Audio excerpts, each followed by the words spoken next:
उत्तर भारत के तराई क्षेत्र में बसा था एक गांव शिवपुर। हरे भरे खेत, तालाब और मिट्टी के घर इस गांव की पहचान थे। गांव में रहता था धर्मदास, जो जंगल से लकड़ियां काटकर बेचकर अपना जीवन यापन करता था। उसकी पत्नी का नाम था कल्याणी, मासूम, सहनशील और बेहद नेकदिल।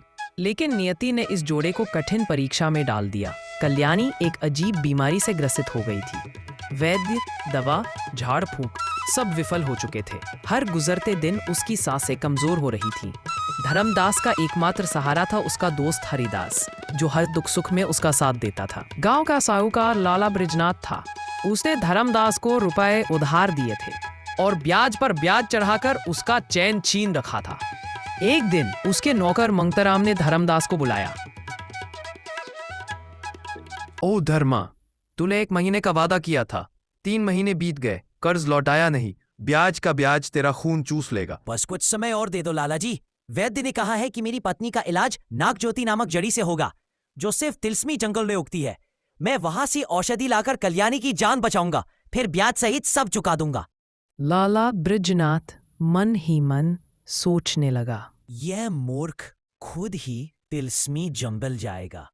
वहां से आज तक कोई लौटा नहीं। अगर मारा गया तो इसकी जमीन पर मैं कब्जा कर लूंगा। धर्मदास और उसका दोस्त हरिदास कल्याणी को बचाने के लिए निकल पड़े। रास्ते भर गांव वाले उन्हें रोकते रहे। पागल हो गए हो? तिलस्मी जंगल में गए लोग लौटे नहीं। लेकिन धर्मदास का उत्तर एक ही था, पति का धर्म है पत्नी की रक्षा करना, चाहे जान भी चली जाए। जंगल के द्वार पर पहुंचकर अचानक एक सफेद कबूतर आकर बोला, रुको, ये साधारण जंगल है। असली तिलस्मी जंगल का द्वार तभी खुलेगा जब तुम विशेष वृक्ष को ढूंढ निकालो। हरिदास ने मजाक किया। अबे कबूतर, तू हमें रोक रहा है? तू कौन होता है? कबूतर क्रोधित होकर बोला, मुझे मूर्ख मत समझो। मैं इस जंगल का रक्षक रघुनंदन हूं। श्रापित हूं इस रूप में। असली तिलस्मी जंगल में सिर्फ वही प्रवेश करता है जिसके दिल में लालच न हो। धर्मदास, तू सच्चा है, इसलिए मैं तुझे रास्ता दिखाता हूं। धर्मदास और हरिदास द्वार पार करके असली तिलस्मी जंगल में पहुंचे। वहां चारों ओर हीरे जवाहरात, सोना चांदी और चमत्कारी पौधे थे।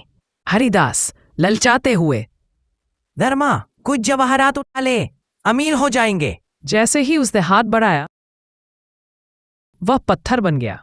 धर्मदास चौंक गया। भगवान, यह कैसा श्राप है? मेरी दोस्त को लालच ने पत्थर बना दिया। अभी एक नीला पक्षी बोला, धर्मदास, यह जंगल की परीक्षा है। लालच करने वाले यहीं नष्ट हो जाते हैं, लेकिन तू नेक दिल है। अगर चाहे तो अपने मित्र को भी बचा सकता है और पत्नी को भी। पहली परीक्षा ब्रह्म का द्वार। धर्मदास आगे बढ़ा। अचानक उसके सामने कल्याणी प्रकट हो गई, स्वस्थ और हंसती हुई। धर्मा, मैं ठीक हो गई हूं, चलो घर चलते हैं। धर्मदास ने आंखें बंद की और कहा, नहीं, यह भ्रम है। मेरी असली पत्नी अभी बीमार है। मैं यहाँ औषधि लेने आया हूँ। जंगल गूंज उठा। धर्मदास ने पहली परीक्षा पास कर ली। भावनाओं पर नियंत्रण ही सच्चाई की पहचान है। दूसरी परीक्षा अग्नि मार्ग। आगे अग्नि की लपटों से घिरा मार्ग था। आवाज आई, अगर तेरे इरादे पवित्र हैं तो अग्नि तुझे नुकसान नहीं पहुंचाएगी। धर्मदास कांपते कदमों से आगे बढ़ा। लपटों ने उसे छुआ तक नहीं, वो सुरक्षित निकल गया। तीसरी परीक्षा सच्चाई का दर्पण। अचानक हरिदास उसकी बगल में खड़ा हो गया। तू तो पत्थर बन गया था। धर्मदास, वह एक भ्रम था। हरिदास हमेशा तेरे साथ था। जंगल ने तेरी निष्ठा की परीक्षा ली थी। धर्मदास खुशी से रो पड़ा। आखिरकार धर्मदास ने वह चमकता हुआ तिलस्मी सेब पा लिया। याद रखो, यह सेब सिर्फ जीवन बचाने के लिए है। अगर इसका दुरुपयोग हुआ तो परिणाम भयानक होंगे। धर्मदास और हरिदास गांव लौट आए। धर्मदास ने तिलस्मी सेब का रस कल्याणी को पिलाया। कुछ ही देर में उसकी सांसें स्थिर हुईं और आंखें खुल गईं। कल्याणी कमजोर मुस्कान के साथ, धर्मा, तूने साबित कर दिया कि तू सच्चा पति है।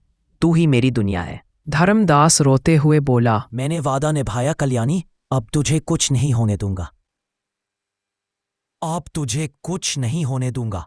उधर साहूकार बृजनाथ आधमका। यह सेब मेरी संपत्ति है, मुझे सौंप दो। यह सेब किसी लालची के लिए नहीं, मेरी पत्नी की जिंदगी के लिए था। हट जा। हरिदास भी ललकार उठा। अगर हाथ बढ़ाया तो तेरे लिए अच्छा नहीं होगा। अचानक बृजनाथ को एक सर्प ने डस लिया। वह तड़पता हुआ वहीं मर गया। कुछ सप्ताह बाद कल्याणी पूरी तरह स्वस्थ हो गई। धर्मदास गांव में अपने अनुभव सुनाने लगा। लोग उससे प्रेरणा लेने लगे। गांव की बूढ़ी काकी बोली, धर्मा, तूने साबित कर दिया कि प्रेम, धैर्य और सच्चाई से हर मुश्किल जीती जा सकती है। धर्मदास मुस्कुराया और बोला, मैं योद्धा नहीं, सिर्फ एक पति हूं जिसने अपनी पत्नी के लिए अपना कर्तव्य निभाया। हरिदास हंसकर बोला, और मैं गधा नहीं, सबसे समझदार साथी निकला।